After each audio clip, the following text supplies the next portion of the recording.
Hello everyone. Welcome to Study IQ. My name is Shikha Puri and in this session we will discuss about two major things for Haryana judiciary exam. देखिए, mains की date आपके पास आ गई है. कल ही notification आई थी और उसमें mains की डेट के बारे में बात कर ली है. और उसके बाद हम चर्चा करने वाले हैं strategy, that is preparation for mains. हम किस तरह से मेंस की प्रिपेयर करें कि हमारा मेंस का एग्जाम बिल्कुल क्रैक हो जाए. देखिए, फर्स्ट बात करते हैं नोटिफिकेशन की.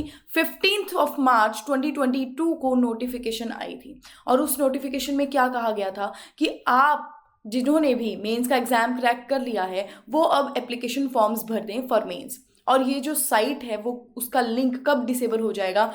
25 March 2022. You have some days for this. अभी भी आपके पास 2 दिन बचे हैं. Today is 23. तो आप जल्दी से अपना फॉर्म भर दीजिए अगर आपने फॉर्म नहीं भरा है तो. ठीक है, this is very important information for you. तो इसलिए जल्दी से देखिए 11:55 PM पर ये जो लिंक है उसको डिसेबल कर दिया जाएगा मेंस के एप्लीकेशन फॉर्म के लिए. तो आप 25/3/2022 से पहले अपना फॉर्म जो है भर दीजिए. ठीक है, नेक्स्ट अगर हम बात करें तो मेंस की डेट आ चुकी है, दैट इज 22 अप्रैल 2022 से लेकर 24 अप्रैल 2022 तक. ये आपका मेंस के एग्जाम की डेट है. तो देखिए, ये नोटिफिकेशन कल ही आई है और अगर हम बात करें कि हमारे पास कितना टाइम बचा है तो we have all hardly 1 month. हमारे पास 1 मंथ बचा है. टुडे इज 23 और 22 अप्रैल से एग्जाम है तो हार्डली हमारे पास 1 महीना बचा है. अब इस 1 महीने में हमें ऐसी तैयारी करनी है कि मेंस का एग्जाम हम बोलें कि ये तो बिल्कुल क्रैक है. इंटरव्यू की बात कीजिए. ठीक है, तो चलिए ऐसे कौन से पॉइंट्स है, क्या ऐसी स्ट्रैटेजी है जो हमें इस महीने में प्रॉपर करनी है, किस तरह से अब हमें काम करना है. तो फर्स्ट अगर हम बात चलें तो मैं आपको बताना चाहूँगी कि हमारा स्टडी IQ का course, we have courses for judiciary exam. आप उनको चेकआउट कर सकते हैं. अलग अलग स्टेट्स के लिए भी हमारे पास, जैसे देखिए अलग अलग स्टेट्स के एग्जाम होते हैं जुडिशरी के लिए, तो सारे स्टेट्स के हमारे पास कोर्सेज हैं. You can go and check it out. और हरियाणा जुडिशरी का एग्जाम, आप जो हरियाणा जुडिशरी का कोर्स है आप उसको परचेज कर सकते हैं. ये आपके लिए बहुत बड़ी हेल्प करेगा, बहुत ही ज़्यादा हेल्प करेगा. नेक्स्ट अगर हम पॉइंटर की बात करें, चलिए फर्स्ट हम बात करते हैं प्रायोरिटाइज द सब्जेक्ट्स. अपने सब्जेक्ट्स को प्रायोरिटाइज कीजिए. अब देखिए, वो समय नहीं बचा है कि आप कुछ नया उठाए, मतलब आप कोई न्यू बुक उठा रहे हो और आप उसको पढ़ने बैठ गए. जो जो आपको आता है उसको ही ब्रश अप करना है. जितना आता है उसको ब्रश अप करना है अच्छे से. ठीक है, तो अपने सब्जेक्ट्स को भी अब आपको क्या करना है, एक प्रायोरिटाइज कर देना है कि ये सब्जेक्ट्स हैं, ये मुझे अच्छे से आते हैं. आई रिकमेंड कि आपकी ये जो प्रायोरिटाइज आप कर रहे हो उसमें आपके प्रोसीजरल सब्जेक्ट्स होने चाहिए. CPC, CRPC, ये चीज़ें आपके पास होनी चाहिए. IPC भी होना चाहिए. ठीक है, IPC जैसे सब्सटेंसिव में आ जाता है, बट तब भी ये जो सब्जेक्ट्स हैं ये आपके प्रायोरिटाइज सब्जेक्ट्स होने चाहिए, because these are major subjects. And यहाँ से अगर हम हरियाणा जुडिशरी की बात करें तो यहाँ से क्वेश्चंस अच्छे खासे बन जाते हैं. तो ये आपके प्रायोरिटाइज में सब्जेक्ट्स होने चाहिए. प्लस एक जो आपको एज देगा वो क्या देगा, लोकल लॉ. लोकल लॉ आपको पता होने चाहिए कि क्या है क्या नहीं है, ये आपको एज दे देते हैं. देखिए, अगर हम हरियाणा की बात करें, आपके पास डायरेक्ट क्वेश्चंस तो आएंगे ही आएंगे, लेकिन आपके पास प्रॉब्लम बेस्ड क्वेश्चंस भी आ सकते हैं. मतलब आपको वो एक प्रॉब्लम दे देंगे, आपको उसको सॉल्व करना होगा और आपको उसमें लॉ लगाना है कि अब इस प्रॉब्लम में कौन सा लॉ लग सकता है. ऐसे टाइप के क्वेश्चंस आ जाते हैं. अब अगर ऐसे टाइप के क्वेश्चन में मान लीजिए कि वो लोकल लॉ का क्वेश्चन कोई डाल दे, तो इससे क्या होगा, एक आपको एज मिल जाएगा. क्योंकि कुछ स्टूडेंट्स ऐसा करते हैं कि लोकल लॉ को इतना ज़्यादा प्रायोरिटाइज नहीं करते, वो सिर्फ जो मेजर सब्जेक्ट्स है उसमें ही लगे रहते हैं. बट अपना लोकल लॉ भी स्ट्रॉन्ग कीजिए. ठीक है, तो इससे आपको एक डिफरेंट एज मिल जाएगा. इस तरह से अपने सब्जेक्ट्स को आपको प्रायोरिटाइज करना है. नेक्स्ट पॉइंट की बात करें, वर्क ऑन आंसर राइटिंग. अब समय है कि अपने आंसर राइटिंग पे बस लग जाइए. अब लिखना स्टार्ट कर दीजिए, बिकॉज आप जितना लिखेंगे, जितना आप आंसर राइटिंग करेंगे, उतनी आपकी स्पीड भी बढ़ेगी और आपको पता भी लग जाएगा कि कैसे कैसे मैंने आंसर लिखना है. अपने एक आंसर का फॉर्मेट बनाइए कि देखिए, अगर मुझे स्टार्टिंग में इंट्रोडक्शन लिखना है तो वो किस टाइप की इंट्रोडक्शन होनी चाहिए.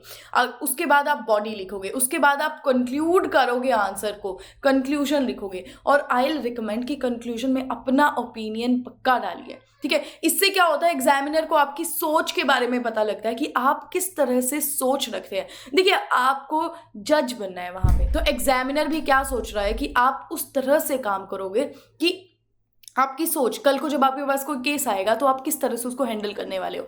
अपना ओपिनियन रखिएगा, लेकिन आपने बायस्ड नहीं होना है कि आप सिर्फ एक ही साइड हो गए। आपको अनबायस्ड रहना है, आपकी लिबरल अप्रोच रहनी चाहिए। इस तरह से आपको कंक्लूजन में काम करना है। तो एक अपना पूरा फॉर्मेट तैयार करिए और आंसर राइटिंग में लग जाइए। टाइमिंग का ख्याल रखिए कि इस समय इतने टाइम में मेरा ये क्वेश्चन कंप्लीट हो रहा है, इस समय में मेरा ये क्वेश्चन कंप्लीट हो रहा है। पहले आप क्वेश्चंस को फ्रेम करोगे, उसके आंसर्स को फ्रेम करोगे कि इस तरह से मुझे आंसर्स लिखने हैं। तो आंसर राइटिंग पे आप अब लग जाइए, ठीक है। Next point that is divide the topics. अब आपको क्या करना है, टॉपिक्स को डिवाइड करना है। देखिए हमेशा ऐसा होता है कि कुछ इंपॉर्टेंट टॉपिक्स होते हैं, हमें पता है कि इन टॉपिक्स में से तो आंसर क्वेश्चंस आएंगे ही आएंगे। तो उन टॉपिक को क्या करना है, आपको डिवाइड कर देना है कि ये इंपॉर्टेंट टॉपिक्स हैं, और जो कुछ नॉन इंपॉर्टेंट और कुछ जो कम इंपॉर्टेंट होते हैं उनको आपने डिवाइड करना है। देखिए अब आंसर किस तरह से बनाओगे, it would be very difficult to you अगर आप सभी क्वेश्चंस के आंसर बनाने लग गए, सभी ही टॉपिक के आंसर बनाने लग गए, तो बहुत ही ज्यादा ये इम्पॉसिबल काम हो जाता है एक तरीके से, बिकॉज देखिए सब्जेक्ट्स ज्यादा होते हैं। तो आपको क्या करना है, इंपॉर्टेंट टॉपिक आपने देख लिए कि ये मेरे इंपॉर्टेंट टॉपिक है, अब उनका आप प्रॉपर आंसर बनाओगे। उनके लिए आप कुछ ऐसे नहीं करोगे, थोड़ी सी कंजूसी कर लोगे कि नहीं इसका भी आंसर रहने देते हैं। उसका आप प्रॉपर आंसर बनाओगे, उसका आप प्रॉपर इंट्रोडक्शन बनाइए, एक बॉडी बनाइए, उसके बाद कंक्लूजन बनाइए। लेकिन जो अनइम्पॉर्टेंट नॉन इम्पॉर्टेंट टॉपिक हैं और जो आपको लगता है कि ये थोड़े कम इंपॉर्टेंट टॉपिक्स हैं, उनका आपको क्या करना है, उनका आपको पॉइंटर्स बनाने हैं। उनके आपको एक तरह से पॉइंटर्स बनाने हैं कि अच्छा कोई भी, मान लीजिए कोई भी अगर आपके पास टॉपिक आता है तो उसके एक एक ऐसा पॉइंट होना चाहिए कि इस पॉइंट को मैं इलैबोरेट करके लिख सकती हूँ, ठीक है। तो इस तरह से आप एक तरह से साइनॉप्सिस बनाओगे, अपनी पॉइंटर्स बनाओगे उनका। तो इससे क्या होगा, यहाँ पर आपका टाइम बच जाएगा, और ऐसा भी नहीं होगा कि अगर इन टॉपिक्स में से कोई क्वेश्चन आ गया तो आप बिल्कुल ब्लैंक हो गए। आपको पता होगा कि मुझे क्या आंसर लिखना है, बिकॉज आपने पॉइंटर्स बना रखे होंगे। तो इस तरह से डिवाइड करना है आपको, इस चीज़ से बहुत ज़्यादा हेल्प मिल जाएगी, ठीक है। नेक्स्ट अगर हम चलते हैं तो please revision, this is very important thing for you. Revise करते रहिए, रिवाइज नहीं करोगे तो आप चीज़ें भूल जाओगे। हमें एक टाइम पे ऐसा लगता है कि ये तो हमें आता है और हम रिवीजन छोड़ ही देते हैं, हम बस उस सब्जेक्ट को ही छोड़ देते हैं कि ये तो मैंने पढ़ लिया है। बट वो सब्जेक्ट अगर आप उसको 2-3 दिन बाद देखोगे तो आपको वो भूल गया होगा, उसकी चीज़ें आपको भूलना स्टार्ट हो जाएंगी। तो ऐसा मत करिए प्लीज़, आप रिवीजन अपना स्टार्ट रखिए, रिवीजन आप करते रहिए। प्रोसीजरल लॉ का तो बेसिकली आपको रिवीजन करते ही रहना है, ठीक है। तो आप अपना रिवीजन को नहीं छोड़ना, ये प्लीज़ आपके लिए बहुत ही इंपॉर्टेंट चीज़ है। रिवीजन आपको करते ही रहना है, revise is the key. Next आ जाइए, that is PYQ, previous year questions. बहुत ही ज़्यादा मेजरली इंपॉर्टेंट है for you guys. Why? Because ये आपको बताएगा कि एग्जामिनर किस तरह से क्वेश्चन पूछता है। मैंने आपको पहले भी बताया कि हरियाणा प्रॉब्लम बेस्ड क्वेश्चंस भी, डायरेक्ट क्वेश्चंस भी आते हैं, प्रॉब्लम बेस्ड क्वेश्चंस भी आते हैं। हाइपोथेटिकल कोई सिचुएशन आपके सामने खड़ी कर देगा। अब अगर आपने PYQ नहीं देखे होंगे, नहीं किए होंगे, तो उससे क्या होगा, उससे आपको पता ही नहीं चलेगा कि एग्जामिनर किस तरह से क्वेश्चन पूछता है। आप बस अपनी तैयारी में लगे होंगे, आपने कोई बुक उठा ली होगी और आप बस अपने आंसर राइटिंग प्रिपेयर करे होंगे, लेकिन आपको ये नहीं पता होगा कि एग्जामिनर किस तरह से क्वेश्चन करता है। तो आपको PYQ लगाने हैं और जो भी प्रीवियस ईयर क्वेश्चन आए हैं उनको अपने आंसर्स में फ्रेम करना है, ठीक है। ये तो आपको देखना ही है कि बाकी लोगों ने अपने नोट्स बनाई है, ठीक है, कि बाकी लोगों ने किस तरह से आंसर किया है, लेकिन अपना आंसर भी लिखिए, फिर उसको मैच कीजिए कि मेरा आंसर और उनके आंसर्स में क्या डिफरेंस है। ये सब चीजें आपको करनी है। तो and I will also recommend कि बुक से आप देखोगे, आप आंसर्स देखोगे कि हाँ ये जो सर्टेन बुक्स होती हैं उससे आप आंसर्स देखोगे कि इस तरह से इन्होंने आंसर्स फ्रेम किए हैं। प्लस अपने नोट्स भी थोड़ा सा प्रिपेयर कीजिए। नोट्स मतलब उसमें पॉइंटर्स आप बनाओगे, तो उसको फिर मिक्स कीजिए, मिक्स करके उस तरह से फिर आप आंसर बनाइए जिसमें आपका अपना पॉइंट ऑफ व्यू भी आएगा, आंसर में आपकी अपनी भी सोच दिखेगी। बिकॉज देखिए जिस बुक से आप पढ़ रहे होंगे उसी बुक से B पर्सन भी पढ़ रहा होगा, C पर्सन भी पढ़ रहा होगा, D पर्सन भी पढ़ रहा होगा, तो फिर क्या डिफरेंस रह जाएगा। वो भी सेम आंसर लिखेगा, आप भी सेम आंसर लिखोगे, लेकिन आंसर डिफरेंट कैसे होगा कि आप अपना पॉइंट जब उसमें डाल दोगे, अपनी सोच जब उसमें डाल दोगे, वो आपका आंसर डिफरेंट करेगा दूसरों से, ठीक है। और ऐसा नहीं है कि कुछ भी टू द पॉइंट, मतलब आपसे जो क्वेश्चन पूछा गया है, जो टॉपिक बात की है, आप उसके बारे में लिखोगे। ऐसा नहीं कि आप कुछ भी उसके बारे में लिखी जा रहे हो, ये भी मत करना। अच्छे से सोच समझ के आपको आंसर्स बनाने हैं कि मुझे इस तरह से काम करना है। नेक्स्ट आ जाइए, दैट इज अगर हम एसेज की बात करें तो आपको एडिटोरियल्स पढ़ने हैं।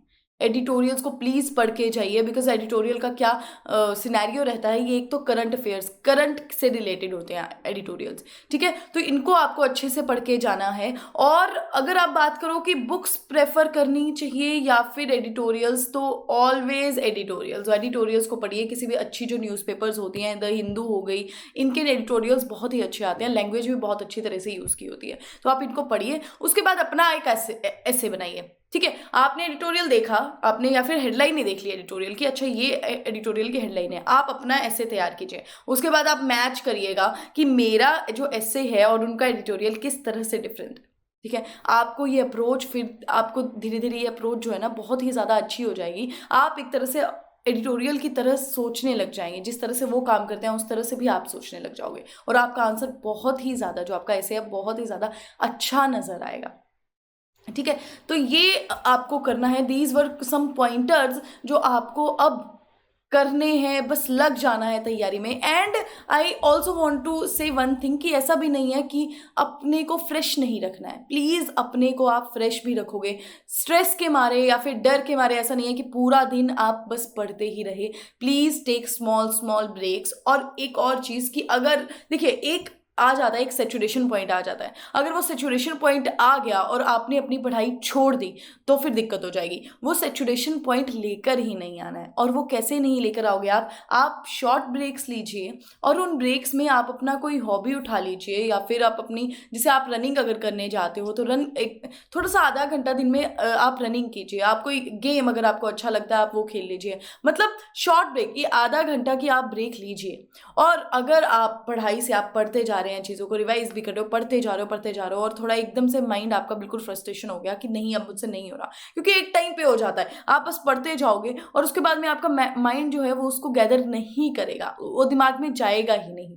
तब आप क्या कर सकते हो, आप डिफरेंट डिफरेंट आप जैसे YouTube में अगर आप आए हो तो आप YouTube के चैनल्स देख सकते हो, लॉ से रिलेटेड आप चीज़ें देख सकते हो, कोई केस लॉ देख सकते हो, न्यू केस लॉ देख लीजिए, ठीक है। आई रिकमेंड, हमने हमारी पूरी सीरीज चल रही है जिसमें हमने इंपॉर्टेंट जजमेंट्स के बारे में बात कर रहे हैं, आप वो देख सकते हो कि अलग अलग जजमेंट्स देख सकते हो कि अच्छा ये की जजमेंट चल रही है, उसमें पॉइंटर्स मिल जाते हैं कि ये सेक्शन है इससे रिलेट करता है, तो वो आपको एक एज देते हैं, थोड़ा एक रिसर्च वर्क भी हो जाता है। ये आप जजमेंट्स पढ़ सकते हो अलग अलग, ठीक है। तो उससे क्या होता है, आप अपने जो ऐसे होगा या फिर जो आपके आंसर राइटिंग क्वेश्चंस होंगे, आपके वो और भी नरिश हो जाएंगे, बहुत अच्छे से फ्लरिश हो जाएंगे, ठीक है। तो इस तरह से आपको काम करना है और स्ट्रेस बिल्कुल भी नहीं लेना है। अच्छे से आपने तैयारी की है, प्री आपने निकाला है, पहले ही आपने एक माइलस्टोन तो आपने कवर कर ही दिया है।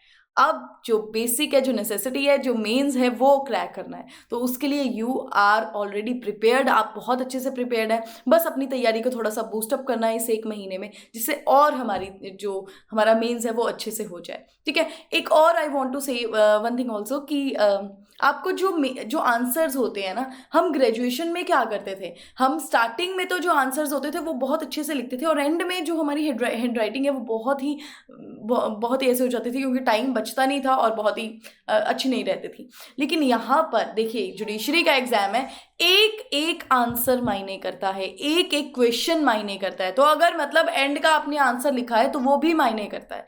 तो ऐसा नहीं करना, आपको हर एक आंसर पे प्रॉपर टाइम देना है, ठीक है। ऐसा नहीं करना कि एंड में आके आपने बस स्क्रिबल कर दिया, कुछ भी लिख दिया, ऐसा नहीं करना है। आपको अच्छे से एक एक आंसर को टाइम देना है, ठीक है। ग्रेजुएशन का टाइमिंग अलग था, अब ये जुडिशरी का टाइम है, जज बनना है आपको, उस तरह से आप सोचिए, ठीक है। थोड़ा एटीट्यूड भी उस तरह से रखिएगा कि आप जज बनना है, तो जज बन चुके हैं, या फिर इस तरह से सोचिए, ठीक है। Thank you so much guys and all the very best. आपने एक माइलस्टोन तो आपने कवर कर ही लिया है, बस मेंस अब आ गया और मेंस की तैयारी में लग जाना है। बट अपने माइंड को भी बिल्कुल फ्रेश करना है। प्लीज़ अपनी जो स्लीप साइकिल है वो अच्छी रखिए, आप अच्छा खाना खाइए, हेल्दी खाना खाइए, जिससे आप भी हेल्दी रहोगे, ठीक है। तो thank you so much guys और ऑल द वेरी बेस्ट। आपका एग्ज़ाम पक्का क्लियर होगा, आई नो आपकी तैयारी बहुत अच्छी हो रखी है, आप अच्छे से करेंगे और हम एग्ज़ाम क्रैक करेंगे मेंस का। Thank you so much guys.